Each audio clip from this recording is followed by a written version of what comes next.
बिस्मिल्लाहिर्रहमानिर्रहीम। अस्सलाम वालेकुम। बांग्लादेश में इनकलाब तो आ चुका है, लेकिन एक बात याद रखिएगा, इनकलाब आने के बाद सबसे मुश्किल मरहला जो होता है वो इस इनकलाब के बाद की सूरत हाल को संभालना है। अब दो तीन डेवलपमेंट्स ऐसी हुई हैं जिसने चीज़ों को बड़ा परेशान कर दिया है। सबसे पहले तो ये जो आपकी स्क्रीन पर शख्स आ रहा है, इसका नाम है शांतो। ये वहाँ का एक्टर था।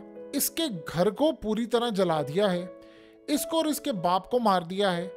वहाँ पर ऐसी सूरत हाल पैदा हो गई है कि चीज़ें सब कंट्रोल से बाहर हैं। जितने अवामी लीग के लोग थे वो सब अंडरग्राउंड चले गए हैं। कोई भाग गया है, कोई मुल्क से जा रहा है, कोई कहीं जा रहा है। उसकी सबसे बड़ी वजह यह है उनको लोग चुन चुन कर अभी भी मार रहे हैं, बावजूद इसके कि इस वक्त हालात काफ़ी हद तक नॉर्मल हो चुके हैं। आज डॉक्टर यूनुस जब आए हैं तो उनके आने के बाद सबसे बड़ी अजीबोगरीब सूरत हाल जो आपको नजर आएगी वो ये है कि इंडिया के अंदर बॉर्डर्स पर फौजें मुकम्मल तौर पर हाई अलर्ट हैं और पूरे मुल्क के अंदर इंटेलिजेंस एजेंसियां पूरी तरह काम कर रही हैं। और सबसे बड़ा अलर्ट इस वक्त जारी जो हो रहा है वो भारत में है कि भारत को ये लग रहा है कि बांग्लादेश का इनकलाब अब एंटर होने वाला है भारत के अंदर। और वहां पर सबसे ज्यादा मसला मोदी को ये हो गया है, और खाली मोदी को नहीं बाकी गवर्नमेंट्स को भी ये होने वाला है कि इस दफा अगर इनकलाब आ गया इंडिया के अंदर तो सारी जमातों को रौंद कर चले जाएंगे, क्योंकि लोगों की हो गई है बस। ये मामला क्या है, क्योंकि वहां पर अगर इनकलाब आया तो वहां पर फसादात फूटने का बड़ा खदशा है। ये सारी कहानी जरा समझ रहे कि चीजें अब हुई क्या है। देखिए, डॉक्टर यूनुस आए हैं बाहर से, ये नोबेल प्राइज इनको मिला है और इन्होंने बैंकिंग के अंदर बड़ा काम किया था, छोटे छोटे लोगों को लोन दिए और उन्होंने अपने बिजनेस किए। ये शेख हसीना वाजिद की वजह से यूरोप में थे, कभी अमेरिका में थे, इनको गिरफ्तार किया हुआ था और उसके बाद ये चले गए, यानी ये बड़े क्रिटिक थे। अब सीन ये हुआ कि इनको बुलाया गया बाहर से। ये अब समझ लीजिए बांग्लादेश के इस वक्त के करंट वजीर आजम है, ये आए हैं, लेकिन इसके बाद की सूरत हाल भी कंट्रोल से बाहर हो गई है। इन्होंने आते साथ ही भारत को कहा है कि आपके दिन हो चुके हैं पूरे, अब अगर आपने हमारे मुल्क के अंदर मदाखलत की, फॉरेन पॉलिसी ना बदली तो ये आपके लिए मसला है। उन्होंने कहा कि आप बर्बादी की जड़ है तो हम आपको किसी सूरत लेवरेज नहीं देंगे। इंडिया के लिए मसला ये हुआ है कि जब से पाकिस्तान टूटा, बांग्लादेश तब से लेकर आज तक इंडिया की सारी इन्वेस्टमेंट इस वक्त डूब गई है। अब मसला सारा ये है कि एक उनका बंदा मेन जो है वो आर्मी चीफ रह गया था, उसको भी स्टूडेंट्स ने कह दिया है कि अगला नंबर तुम्हारा आ जाना, उसने घुटने टेक दिए। अब वो असल में ये कह रहे हैं कि हमने शेख हसीना वाजिद के तमाम लोगों को सजा दिलवानी है, जिन्होंने मारा है हमारे स्टूडेंट्स को उनको लटकाया जाए। और सबसे बढ़कर मरहला ये है कि हसीना वाजिद की एजेंसियों ने जो बंदे गायब किए थे अपोजिशन के, जो लोगों को गायब किया था, वो सारे के सारे अब इनकी खुफिया कैद से निकलना शुरू हो गए। जो वो ये ला ताल्लुकी का इजहार करते थे कि हमें नहीं पता, उनके नामालूम अफराद आते थे, उठाकर ले जाते थे लोगों को, और 10-10 साल के बाद जाकर अब वो सारे रिहा हो रहे हैं। क्योंकि फौज और एजेंसियों के अंदर से जब स्टूडेंट का दबाव आया तो पता ये चला है कि उन्होंने बताया कि थी हमने ये बनाई हुई थी, फौज उठाती थी, एजेंसियां उठाती थी, पुलिस उठाती थी, अपोजिशन को उठाया, जमात इस्लामी के लोगों, यानी सबको उठाया जो बांग्लादेश में है। अब सीन ये हुआ है कि डॉक्टर यूनुस ने आकर कुल्हाड़ा मारा है इंडिया के ऊपर। उन्होंने कहा कि इंडिया अब अपनी फॉरेन पॉलिसी बदल। इंडिया के लिए बड़ा मसला है। देखिए, बहुत बड़ा फेलियर हुआ है अजीत डोवल के लिए। अजीत डोवल के लिए इतना बड़ा फेलियर हुआ है, इतना बड़ा फेलियर है कि जिसकी कोई इंतहा नहीं है। देखिए, उनको ऐन मौके तक पता ही नहीं चल सका कि बांग्लादेश में कोई इनकलाब आ गया है। अचानक से स्टूडेंट्स निकले कोटे की वजह से और बांग्लादेश के अंदर शेख हसीना वाजिद को बचा नहीं पाए। ये इंडिया का इतना बड़ा इंटेलिजेंस फेलियर है, इतना बड़ा इंटेलिजेंस फेलियर है कि तारीख में इससे बड़ा इंटेलिजेंस फेलियर कभी हो ही नहीं सकता। यानी आप सारे फेलियर्स को एक जगह रख देंगे, बड़ा फेलियर था कि वो अपने एसेट्स को नहीं बचा पाए। अब बांग्लादेश के अंदर कोई ऐसी गवर्नमेंट आ जाती है जो बांग्लादेश के खिलाफ खड़ी होती है तो अवाम उसको नहीं छोड़ेंगे, लेकिन अगर वो गवर्नमेंट इंडिया के खिलाफ खड़ी होती है तो इंडिया तितर बितर हो जाएगा, क्योंकि बहुत बड़ी तादाद में बांग्लादेश इंडिया भी रहते हैं। अब इंडिया इस वक्त हो चुका है हाई अलर्ट। हाई अलर्ट वो इसलिए हुआ है कि आप जरा ये देखिए, जो शख्स आपकी स्क्रीन पर आ रही है शांतो, शांतो इसका नाम है। इस शांतो ने वहां पर एक्टर के फराइज अंजाम दिए, लेकिन ये अवामी लीग का था।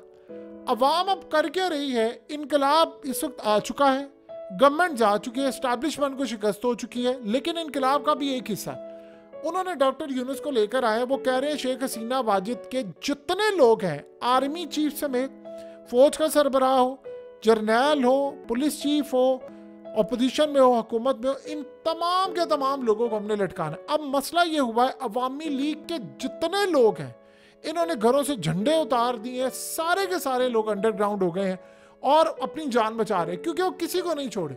अब मसला ये है कि जब वो कमीशन बनाएंगे तो पता चलेगा, आर्मी चीफ कहेगा कि भाई मैंने तो इस सारी सूरत हाल में ऑर्डर नहीं दिए, नीचे वाले जर्नैलों ने दिए, वो इस पर डालेंगे, इनकी आपस की लड़ाई। इंडिया इस वक्त है high alert. India high alert इसलिए है क्योंकि इंडिया के अंदर आज इनकी गवर्नमेंट ने ये कहा है कि हमें ये लग रहा है कि बांग्लादेश के अंदर जो इनकलाब आया है इसके पीछे बैरूनी हाथ है, और उनको अब ये लग रहा है कि ये इनकलाब इंडिया के अंदर स्पॉन्सर करने की तैयारी है।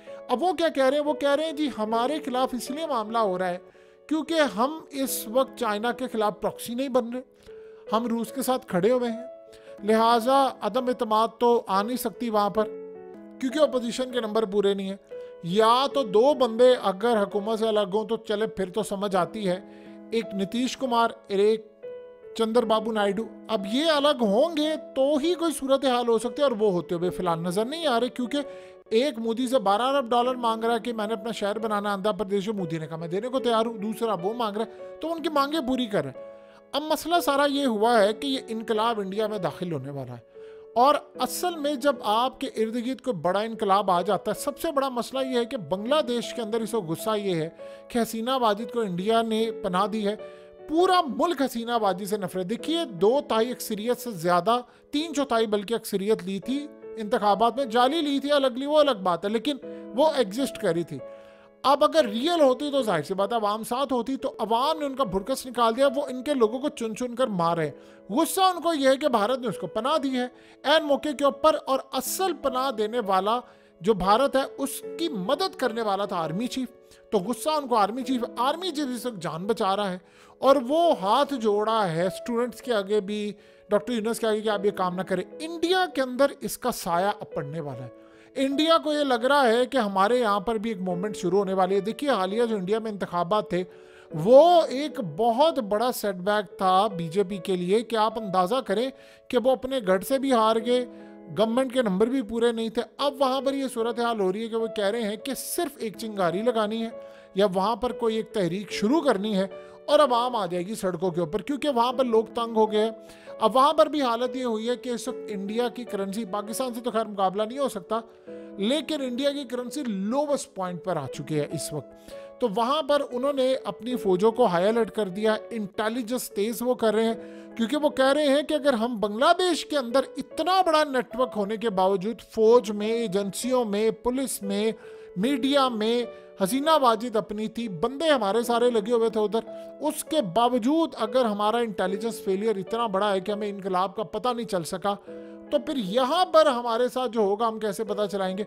उनको अब खतरा ये है, तो उन्होंने इंटेलिजेंस मालूमात, यानी देखिए पहले तो वो पाकिस्तान पर इल्ज़ाम लगाते थे, अब पाकिस्तान पर वो इल्ज़ाम लगा नहीं सकते, हमारे पास वो पैसे हैं नहीं, और हमारे कहने पर तो कोई इनकलाब लाने वाला है नहीं भारत के अंदर। वो कहते हैं जी आपकी तो अपनी हालत देख लें। सो इस सारे सिनेरियो के अंदर मोदी, आपको पता है ना कि अपने कश्मीर के अंदर जाकर लोगों को क्या कहता रहा, वो कहता जाकर देखो, यानी मकबूजा कश्मीर में जाकर कहता था कि देखो पाकिस्तान के कश्मीर की हालत, वहाँ के लोगों की हालत देखो, तो तुम ये चाहते हो कि उधर शामिल हो, अच्छा है मैंने तुम लोगों की तकदीर बदल दी, नहीं इस तरह की गुफ्तगू। मसला सारा वहाँ पर ये है कि हमारा तो कोई हाथ नहीं है, लेकिन वहां पर अब वाकई में इंडिया अब ये कह रहा है कि जी बैरूनी हाथ हो सकता है। उनको ये लग रहा है कि अमेरिका इंडिया के अंदर कोई इंकलाब बर्पा कर सकता है, क्योंकि इंडिया ये कह रहा है कि हमने जो बात नहीं मानी, हम ईरान की तरफ गए, हम रूस की तरफ गए, हम फलाने की तरफ गए, हम इधर गए उधर गए, और अब उन्होंने रूस के कहने पर चाइना के साथ भी डायलॉग किया। आपको पता है कि चाइना के फौजें आ गई हुई थी बॉर्डर पर, लेकिन उन्होंने उनके साथ मामला अपने तय किए और कहा कि जी हमने तो हर सूरत आपके साथ मामला तय रखने हैं। और तय ये रखने हैं कि जी हमने लड़ाई नहीं करनी। उन्होंने बड़ा क्लियरली कह दिया कि हम अमेरिका की प्रॉक्सी बनकर चाइना से नहीं लड़ेंगे। हम पाकिस्तान को बड़ा दुश्मन समझते हैं, लेकिन चाइना को हम पाकिस्तान वाले दुश्मन के लेंस से नहीं देखते। सो लिहाजा हमारे लिए पाकिस्तान ही दुश्मन है, लेकिन हम रूस को कभी दुश्मन नहीं समझेंगे। अब वो ये चाह रहे हैं कि अब सोचे ना, ईरान को सपोर्ट मिल रही है कितनी ज़्यादा इंडिया से, 10 अरब डॉलर का वो चाबहार के प्रोजेक्ट से फ़ायदा, रूस की इकोनॉमी को इंडिया से बहुत ज़्यादा मदद मिल रही है। मोदी की मजबूरी है रूस की तरफ जाना, वरना चाइना उनको खा जाएगा। तो अब हालिया जो चाइना के साथ सुलह करवाने के मामला, तो उसमें रूस ने किरदार अदा किया और ये अमेरिका को हजम नहीं हो रहा। तो ये अब भारत कह रहा है कि जी मैं इसीलिए अब हमारे यहाँ पर बैरूनी हाथ है, फलाना है। उनको डर ये है कि अगर स्टूडेंट्स या कोई एक मूवमेंट यहाँ पर शुरू हो गई तो ये ना हो कि लेने के देने, क्योंकि आप देखिए वो तो सोचता था 50 साल में इनकी तो गवर्नमेंट नहीं जाने वाली। इसी तरह अपनी गवर्नमेंट का भी कह रहा था 2050 तक जाएगी, लेकिन पता किसी एक चिंगारी लगती है तो फसादात और ये चीज़ें सब कुछ होना शुरू हो जाता है। इसलिए उनकी फौज, एजेंसियाँ, पुलिस सब हाई अलर्ट है और वो इतना परेशान है कि एशिया अब इनकलाब की तरफ जा रहा है।